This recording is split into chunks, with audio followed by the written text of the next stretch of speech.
Hi guys, sending love to you from Massachusetts, and I really hope that everybody's feeling a little bit better today. I did receive a couple of questions from David that I wanted to address, and he had said, to enter back into the world as you put it, I think we all want that. And what are those changes that has happened to you? And he mentioned that I said, I know you said you can't mingle with the same friends now and you have moved on. Well, I think we have to have some context to this and a bit of a background story as to how we get to a certain place. So, when I was critically ill for what felt like a very, very long time and just trying to make it from one moment to the next moment, I realized that one of the first things that happened to me right away was this feeling that two things really, that I really couldn't talk too much, and I knew that I had to isolate myself because I was straight in survival mode. And my body and mind knew early on that this was what I had to do because I couldn't do hardly anything. And that means even down to brushing my teeth. So, people tend to have this picture of what someone is like when they are in critical condition. So they have all these images in their heads that, they're just lying down in bed, well, you just concoct these images in your mind. And I came to realize that you can be in critical condition and still have some type of function to yourself. But why I'm saying this is that I know that many of you are in this place where you can't go out, you can't socialize, you can't do hardly anything that you were able to do. You perhaps have lost your job, can't work, can't take care of your children. It's all of these things that we used to be able to do, and now we can't. So that is starting to change us dramatically. And I felt for me quickly because I was taken out of the world so quickly, like within hours, I knew that I wouldn't be able to work, wouldn't be able to go out, wouldn't be able to socialize, wouldn't be able to get together with friends. All of these things just in a matter of hours, I had to lay them all aside. And this isn't just a little change, this is your total life has changed. And that isolation process, and also, I didn't know what I had initially, found out that I had advanced stage adrenal fatigue, and no one that I knew had this. I knew no one that had this. So the aloneness, the feeling that I am out in this world now, or in this world now, in my house, and I don't know anyone that has what I have. So that stacked upon everything else made this feel even more frightening to my system. And not until I found the lambs did I understand that there were more people out there like me but they were just on the testimonials. I could never talk to any of them because that's against the rules for HIPAA, but so that I could just watch the videos, the testimonials, and somehow feel connected to them through their journey with it as well and what they experienced. But we're all different, so will have a different experience with it too. But at least that gave me a bit of insight and some connection in that way to others that had it. And that was a relief for me. However, that being said, that I noticed, because I was in straight survival, that my primary goal was to work on keeping my body as calm as possible. And that was where all of my strategies started to come into the picture. But I knew right away, too, that the mind and the body is so innate so often that I knew that part of it would have to be to listen to all soothing things. And so I started to do that. And then I started to build slowly, another strategy into that. And I knew a lot of different strategies because of my background in, just growth and spirituality and always wanting to grow and evolve. I knew a lot of resources that way. So I knew that I would have to tap into those. And I mean, dedicate my entire day to those and night.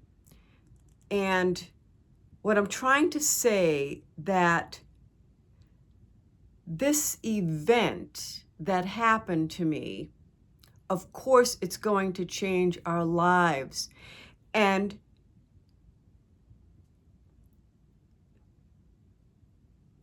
what had happened was that through this process, I literally shed all of the roles that I played, titles that I had, old programming from childhood, even being a daughter. Like I literally had to put all that aside because I was so ill. Titles, roles, my personality left. I couldn't even hold on to my personality. So I lost all of what I thought was me. And I think that's huge because for many of you, you are feeling disassociated from yourself, from others, from the world. And that experience, when you are getting ready or starting to heal and you're wanting to take you back out into the world, this is what I mean. You're not you any longer because you have had to let those things fall off of you. And this isn't light. This is huge because we lose the sense of identity of who we were at one point. And our entire lives are based around some type of identity. And when I started to go back out into the world, I was empty. I didn't have those attachments to hold on to give me some sense of who I was. It was like I was starting over, like a rebirth. And it was very challenging while I was going through this journey to have friends because I couldn't talk to them, to connect to people because I was in survival. And until you have those experiences, you can never, you can't, you can't even explain them. Being in such deep suffering that at times tears won't even fall. Like at times you can cry, but I felt like most of the work was being so deeply inside, like in my soul, that tears couldn't even articulate the depth of what I was feeling. And I would love to hear from you if you've been in this place, if you understand what I'm talking about, if you've experienced it, because we all have our own unique journey with this and illness. But I remember, like David had said, I know you said you can't mingle with the same friends now. So when I was coming back out into the world and trying, the key word there is trying to acclimate myself to walking out into the world, driving out in the world, socializing out in the world, doing all these variety of things that you do once you go back out into the world,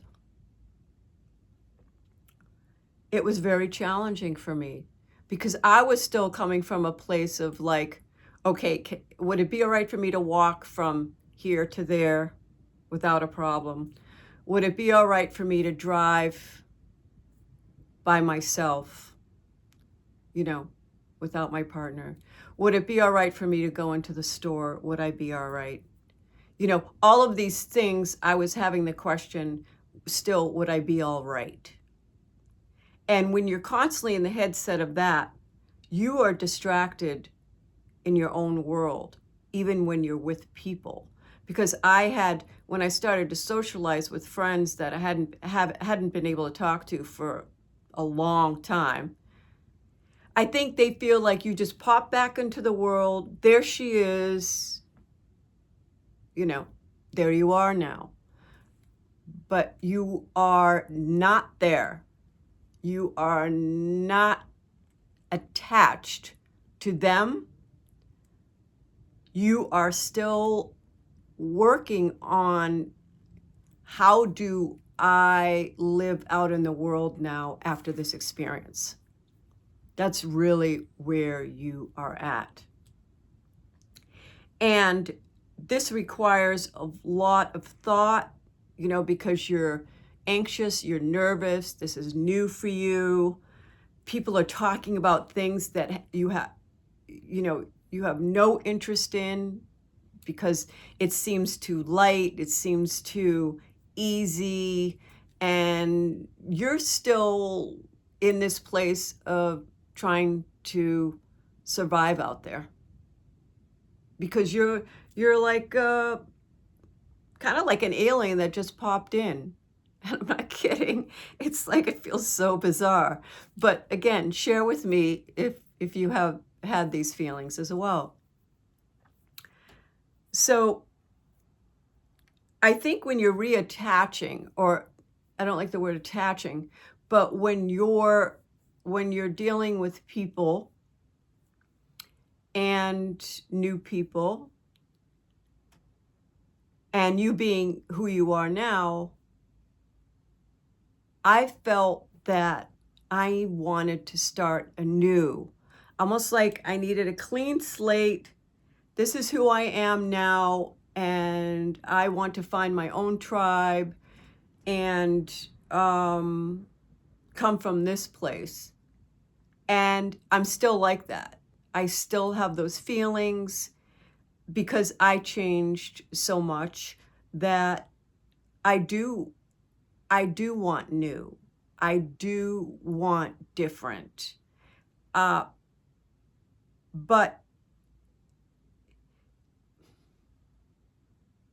I needed to figure out how I could integrate myself with the people that I used to be friends with, because my partner is still friends with people that I used to hang out with. And it's very awkward to suddenly just kind of fall off the planet when you're with somebody that you used to hang out with these people with and do things and have experiences with. So I felt it was my part of my journey was to take all of that into consideration as part of my growth as well. That I needed to work on being able to still connect in some way with the people that I used to know. It was part of my growth because part of me was just like, I can't connect to them. It just, it's not working. I'm trying so hard. I'm trying so hard. And I didn't want to try so hard to make things work. I just didn't want to. I had decided in my mind, like, I just don't want to try so hard to make something work when I don't think it's going to work. So, but me being me, I did keep trying because I looked at it as part of the growth through this experience, like how to navigate, how to bounce in and bounce out and be okay and have conversations and just connect to people, old friends, or whomever it was, and just use it as a growth opportunity. Doesn't mean I have to be incredibly close. That's all figuring out. We can do whatever we want. We can choose to do whatever we want. But I looked at it as part of my growth. Like, can I do it? Can I put myself into situations with these people that I used to know and make the most of it and learn from it and grow from it and reconnect, like practice my reconnection, because so much of me wanted to start anew. But I knew that if I didn't work on that piece, I would feel like it wasn't about trying. It was about working it through somehow, making peace with it. And for me, after all this time, I knew that I needed to do that.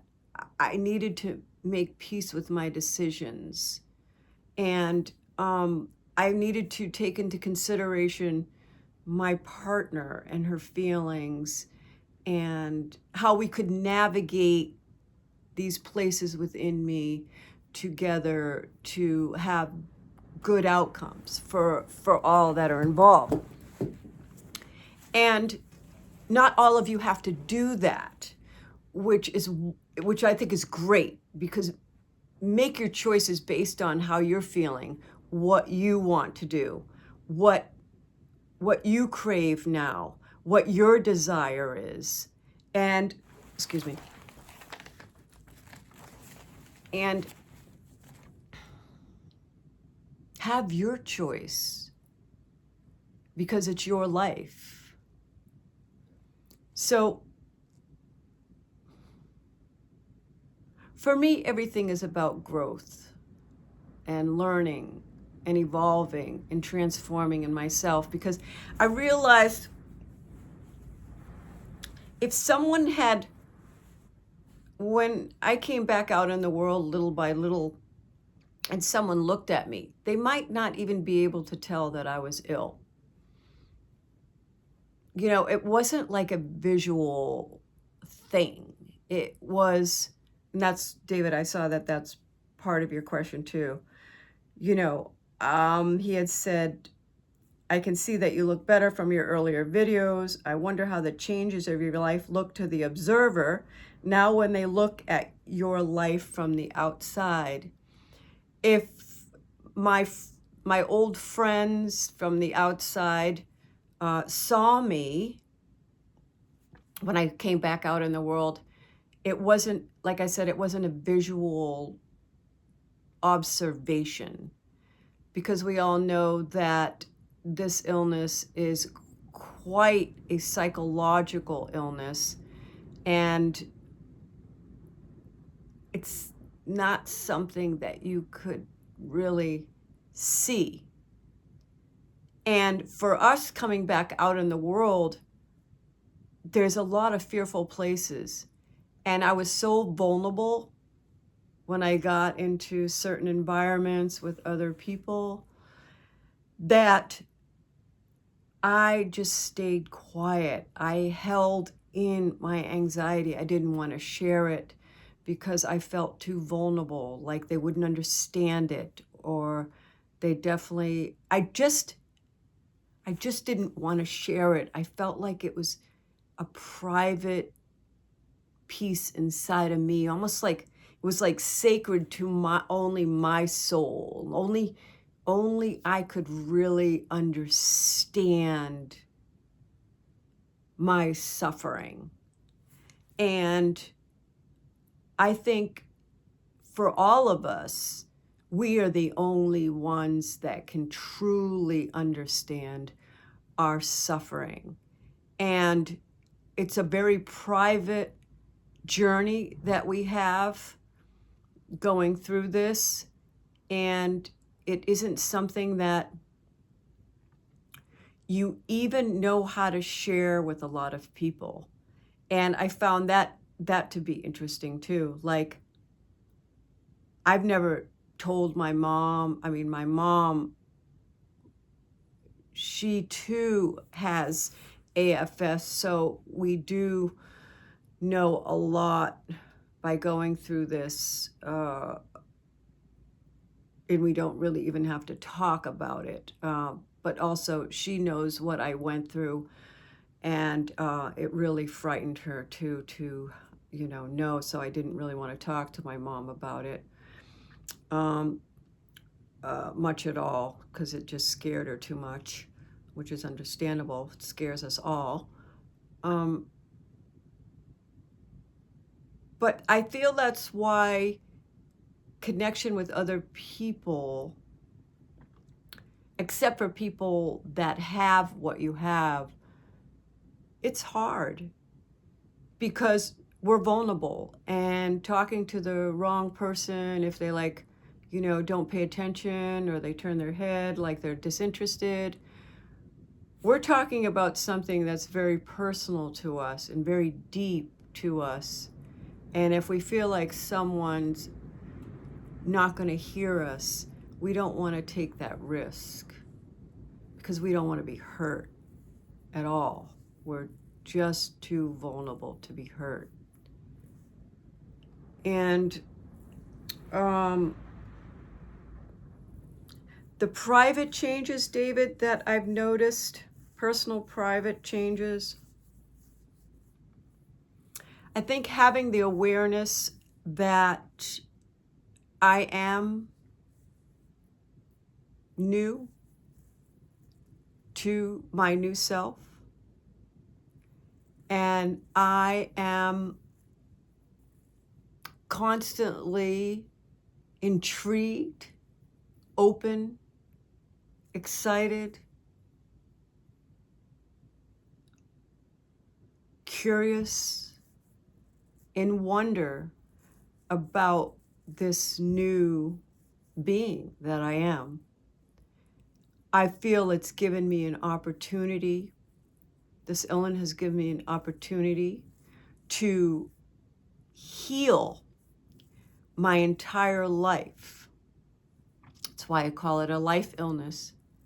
It's given me the opportunity to heal my entire life of all of the experiences that I've had that hurt me, that traumatized me, that that I had in my life from a young age.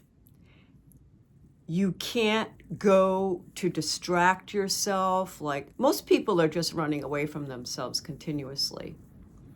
That's how we are.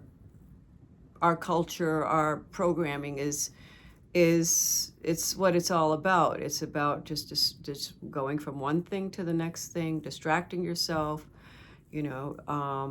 staying busy. Don't be a human being, just be a human doing. And this illness gave me that opportunity because I could no longer run, and I had to face everything. And I mean, everything that came up to me in my mind and deal with it head on. I could not go away from it except for my strategies. But other than that, I had to just sit with it, whatever it was that came up for me. And that's what's so painful, because you're dealing with all of it. And if you try to run from it again, it's just going to come back and bother you again. You have to deal and heal at the same time. And what has it done? It has made me feel so strong in myself, because I feel now if I could get through that, which we all know, and you know how incredibly hard that is, then I have the willpower to get through just about everything, or anything, excuse me. Because if you're living in critical condition, not knowing if you were going to die from one moment to the next, and I'm not exaggerating, and you made it through that for a big length of time, what does that say to yourself? Look at your determination, perseverance, courage to get through something that is so mind-blowing. And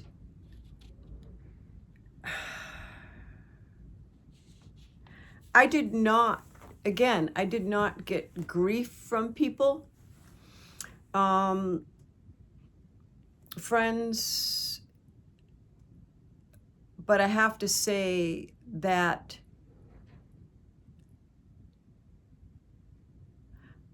I didn't feel like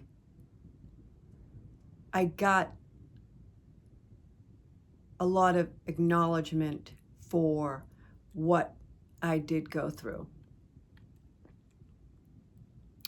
And because I'm such the type of person, if someone's ill, I check in on them and I'm like, I'm not saying people didn't do that, but I'm just saying that I couldn't talk to people. Everybody had to go through Cheryl, and Cheryl and I didn't talk about it. I mean, talk about, Cheryl would just say, a friend checked on you today, and I'd be like, okay. I was in another world. And it made me realize that people are in their own worlds.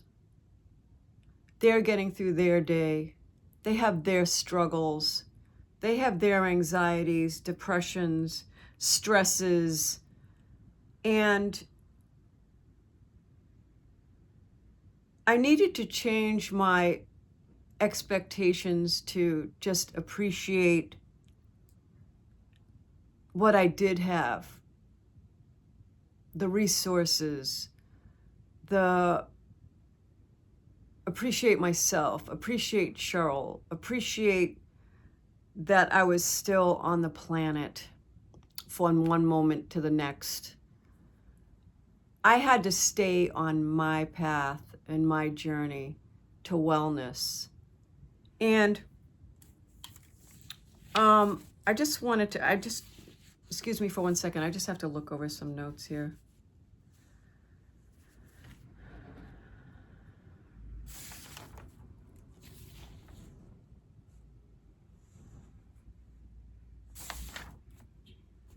I think what's important is that,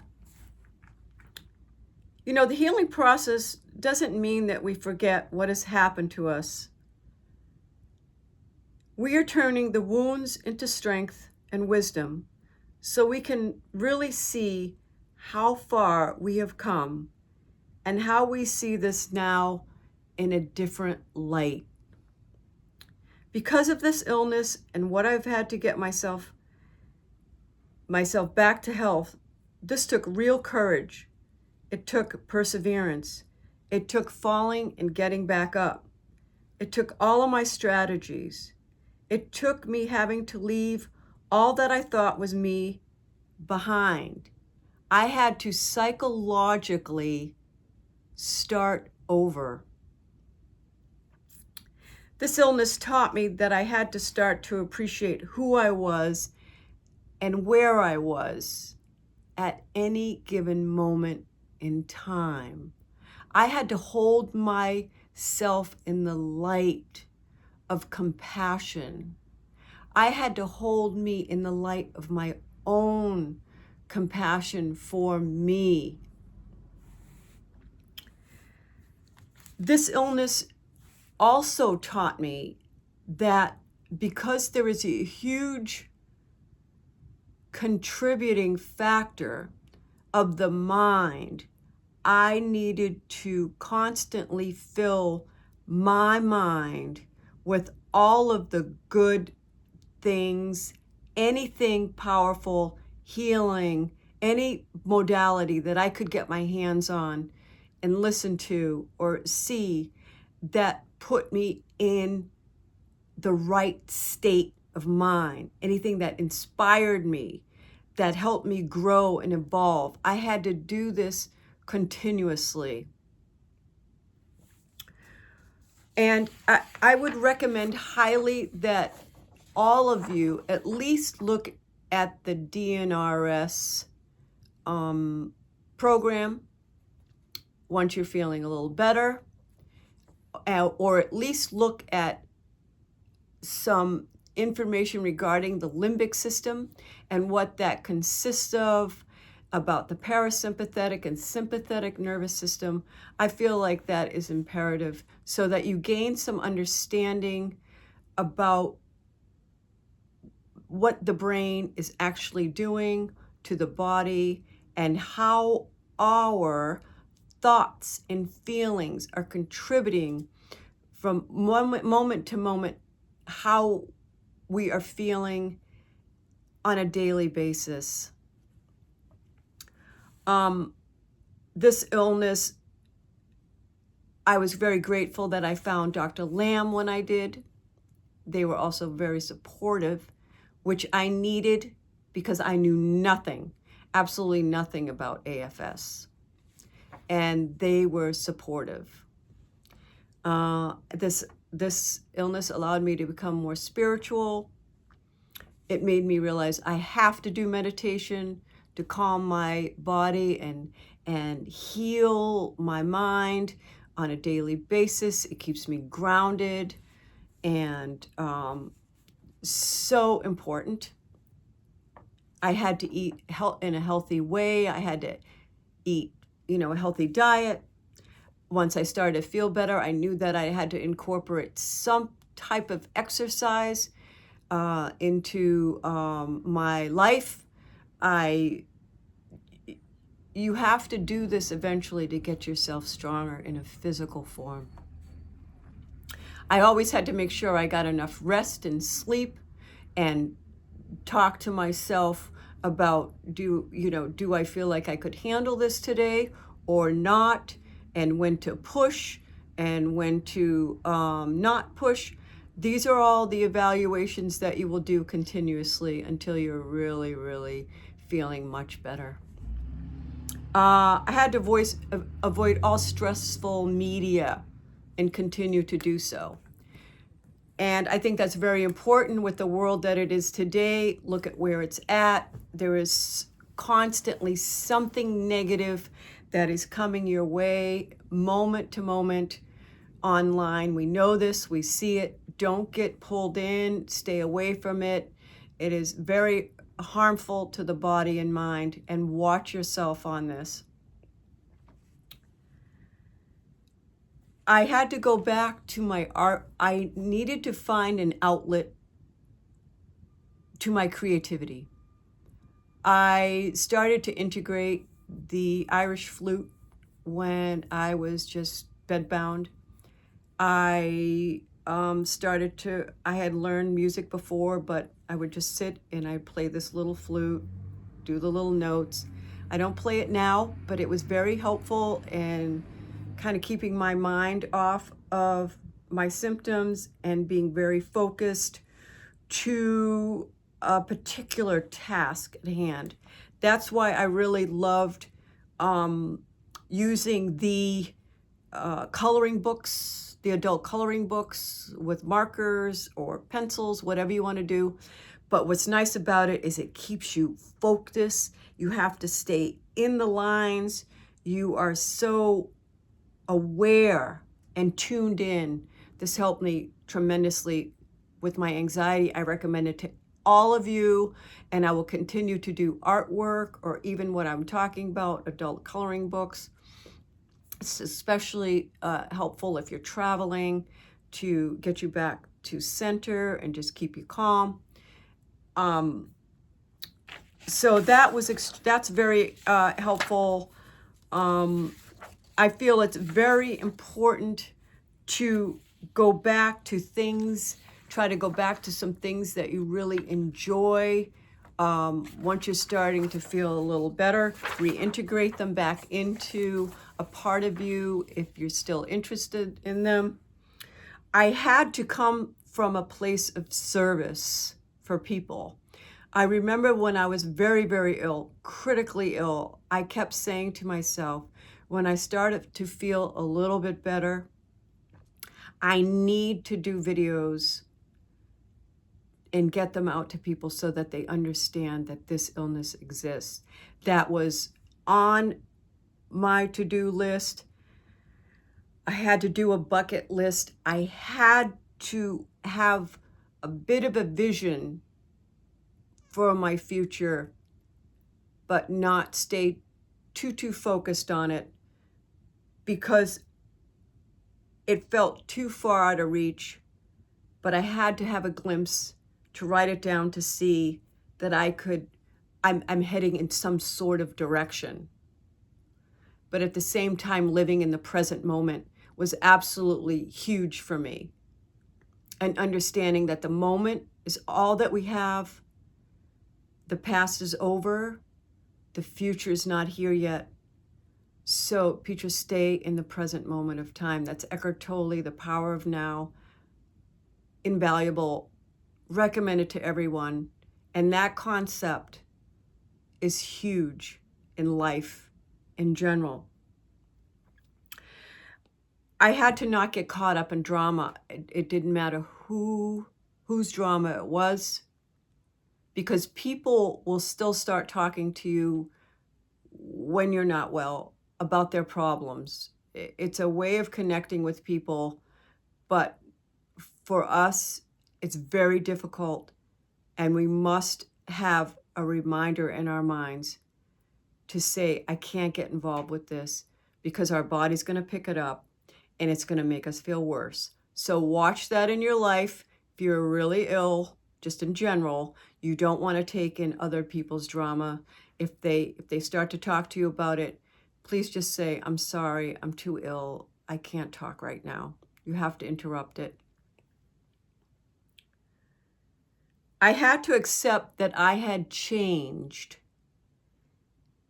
and what that means, and whatever it meant, I had to accept it in myself and make it it's okay. It's okay. Don't judge it. I had to stay away from caffeine and alcohol and really bad boys out there like gluten, sugars, um, until I was way into the healing process. Um, I still to this day do not have caffeine, do not have any type of alcohol, and I don't have any gluten. I do any type of something that's gluten free. Um, uh, and just it takes some awareness, but it takes common sense, really. And especially when we're really, really trying to heal, it's just like watching kind of like the bad guys out there. Once you're feeling better, you can like slip a few in there if you want to. But it's just watch habits. That's really what it is. Watch habits. I had to make sure that my whole my whole journey in life anyway, and I think it's for all of you as well, is about learning and growing and evolving, right? We want to become more. That's human nature. We want to make progress in some way. So that's really important, constantly. I wanted to keep my heart open and not hold on to anger and blame, because when we're looking at our past, reflecting on how we got here, we see how many people are involved in that process, and it's very easy to get stuck in blaming and feeling anger all the time. But I realized that that was only hurting me. It was always just turning around and hurting my spirit, my soul, my body, my mind. So understand how you got here and work on healing from those events, but watch getting too stuck in them, because we really can't change the past. We can only learn from it. So staying stuck in the past will not do us any good. And I feel like that's really important. Stay in the moment, have some goals, and enjoy where you're at, like right now, and do the work for your healing right now in the moment. Uh, I always have to believe that I'm so strong and so healthy that this will not come back again. That's a belief system. I have to believe it in my heart and my soul and my mind and my spirit that this will never happen to me again, because I'm way beyond it now. I've healed myself. I always coming from a place that I want to be a force for good. I want to continue to work on myself and help people. And remember that everyone is doing the best that they can. Don't get me wrong, all these things that I'm saying, they require awareness, and it's not like a straight line. Do you fall off? Of course, but it's kind of just having the awareness around it to say, okay, this is what I'm doing because I can see it. So let me just try to step back into a better place in myself. I had to believe that I have choices, that I am the one that has a choice to make. And that is my responsibility to make the choice. But choices offer freedom in ourselves. We're never stuck because there's always something we can do that helps us move or shift out of where we're at, even if it's a single thought. And I think that's really powerful, because sometimes just shifting your mind from this to this can just open up the space to a greater outcome.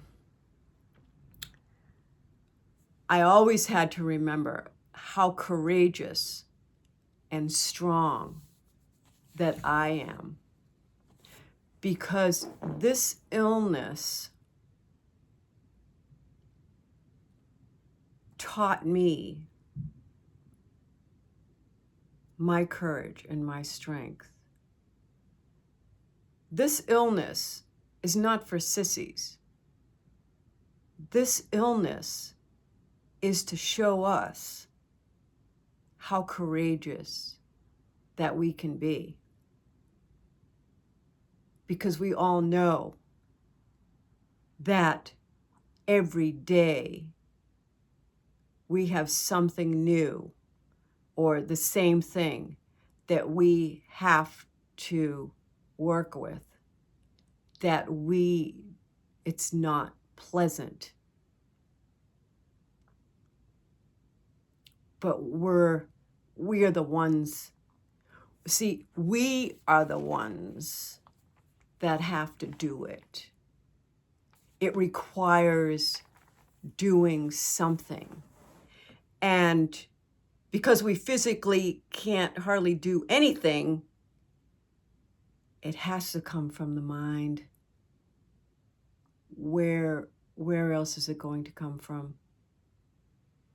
The power in us has to come from our minds, and we have to decide to use them in very specific ways to give us a very specific outcome. There's no way around it. And, I find with all of us, we are all on our own journeys, and we are all going to face pain through our lives. Many different pains, many different types. Because this is life, and we all know there's no straight line to it. And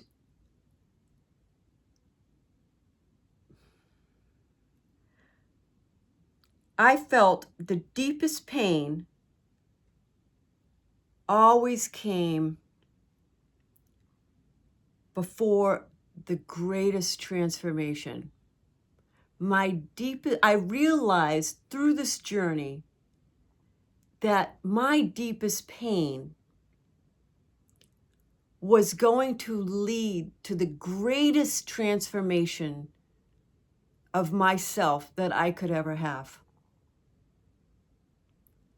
I had to make what I was going through into something of great value.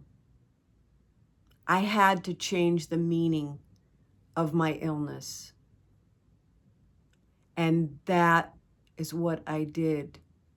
That's why I say continuously, and it can almost bring tears to my eyes, because I know how hard all of you are working to get through this.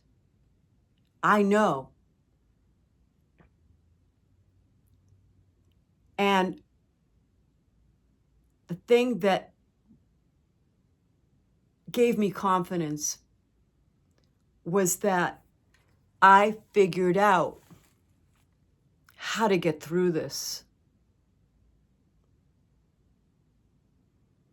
I figured it out. And that means trying everything, trying as much as you can that you can throw at it to get yourself through it. And the most powerful thing that you can do for it is get your mind to work for you instead of against you. This is it. This will calm your body, will heal your body, and help you heal. It is powerful. The mind is so powerful.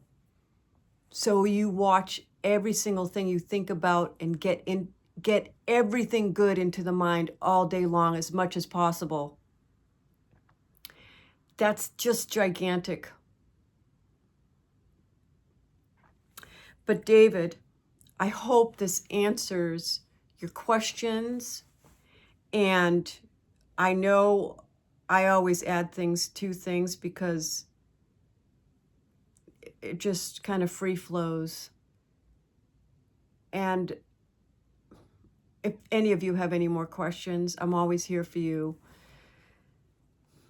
But let's get through this together, okay, guys? Stay on the path and learn and grow and evolve and look after yourselves. Okay? All right, guys. Thank you so much for listening. If you could please like and subscribe and give a thumbs up, I'd so greatly appreciate it. Thank you again. Please take care. Bye-bye.